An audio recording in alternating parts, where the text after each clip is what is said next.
Hi, welcome to Better, Longer. I'm Dr. Marc Demers. I'm a board-certified surgeon, surgical oncologist, and a NAMS certified menopause practitioner. Today, I thought it would be helpful to talk about the role of sex hormone binding globulin in adjusting men's testosterone replacement therapy. When we check men for low testosterone levels, we don't simply check levels of testosterone. We check levels of free testosterone, total testosterone, and the levels of albumin, which is a protein made by the liver, and another very important glycoprotein also generally made by the liver called sex hormone binding globulin. The relationship of total testosterone to free testosterone levels is the sum of free testosterone, the amount of testosterone bound to albumin, and the amount of testosterone bound by sex hormone binding globulin. And the general ratio is that only about 2 to 3% of the total testosterone a man makes can be expressed as free testosterone, which is the active form of testosterone.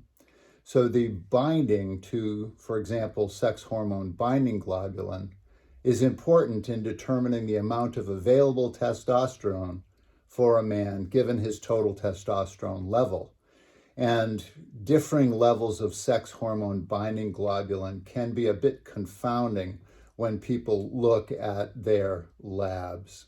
Sex hormone binding globulin levels can vary widely. They can be abnormally high, they can be abnormally low, and they can be within a normal range.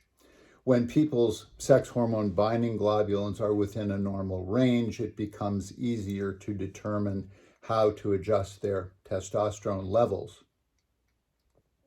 But what if sex hormone binding globulin is not within normal range? What do we do then?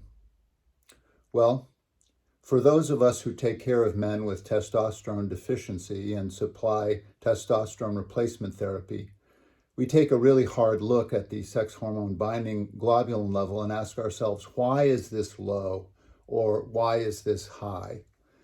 And the more important question is, why is this low? And it can be low in the setting of a multiple number of diseases, including things like hypothyroidism, HIV and AIDS, and other inflammatory illnesses.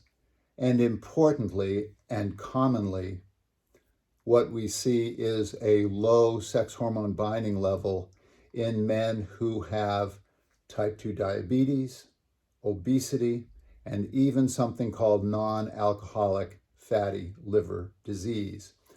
All of these illnesses are part of a continuum called metabolic dysfunction.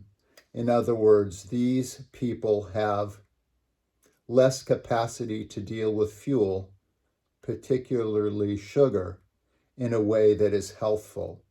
So when I see a man who has a low level of sex hormone binding globulin on screening studies, what I wonder is this man obese? Does he have type 2 diabetes he may not even be aware of? Does he have a form of liver disease associated with poor fuel metabolism, which can lead to cirrhosis, just like alcoholic liver disease can?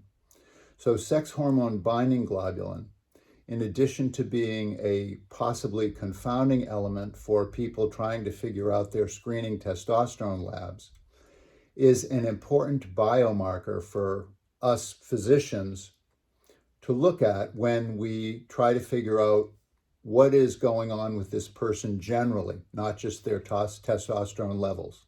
Is their testosterone level low in association with obesity?